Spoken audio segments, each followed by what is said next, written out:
Bonjour à tous, ici Pierre Verret, analyste technique pour Active Trades. Je suis ravi de vous retrouver encore une fois pour ce nouveau briefing quotidien des marchés avant l'ouverture de New York. Nous sommes aujourd'hui le mardi 13 novembre 2018. Au menu aujourd'hui, un petit mot sur les marchés actions et de ce qui s'est passé pendant la session asiatique, avec notamment le décrochage des techs qui ont propulsé les marchés actions vers le bas. Un petit mot aussi sur le G20 et puis la macro aux États-Unis. Et puis nous parlerons également des statistiques importantes, des relevés de statistiques importants qui devraient être faits dans la journée. A tout de suite.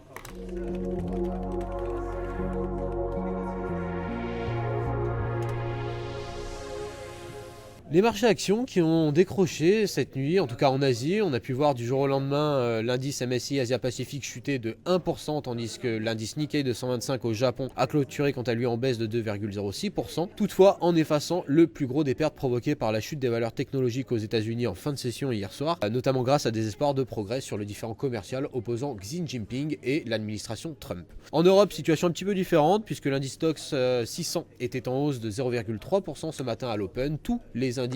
La plupart des indices européens sont dans le vert actuellement, dopés notamment par les espoirs entre la Chine et les États-Unis évoqués plus tôt, ainsi que par des progrès significatifs au sujet du dossier du Brexit qui pourrait bien être bouclé dès cette semaine, en tout cas selon certains officiels de l'Union européenne. Les futurs sur indice SP500 indiquent une ouverture relativement positive, les taux à 10 ans s'établissent à 3,162% et l'or poursuit le déclin amorcé hier. Le secrétaire américain au Trésor Steven Mnuchin et le vice-premier ministre chinois Liu He ont repris les négociations commerciales en prévision de la réunion entre les dirigeants des deux pays lors du sommet du G20 qui se tiendra en Argentine à la fin du mois. Ils se sont entretenus par téléphone vendredi et la South China Morning Post a rapporté mardi, donc aujourd'hui, que Liu était censé, entre guillemets, se rendre prochainement à Washington pour poursuivre les négociations amorcées en fin de semaine dernière. Cette nouvelle en tout cas a été suffisante pour stopper la chute des marchés actions cette nuit, mais les rapports publiés hier suggèrent que la Maison Blanche envisage d'imposer des droits de douane sur les importations d'automobiles pour protéger la sécurité nationale. Une affaire donc encore loin d'être terminée pour l'instant. À venir aujourd'hui, on est face à une journée relativement calme au niveau des statistiques économiques.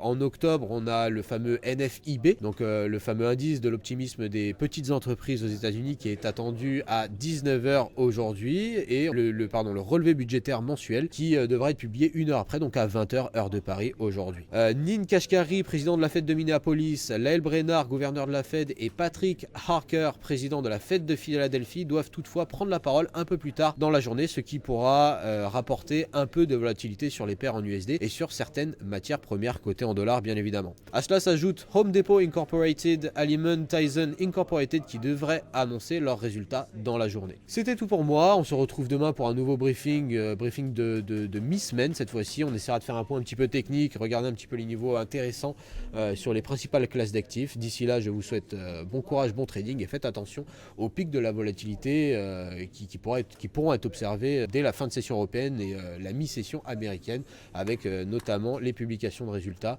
et les diverses déclarations des gouverneurs de banque centrale, de la Fed aux États-Unis en tout cas. Bonne journée à tous, bon courage et bon trading.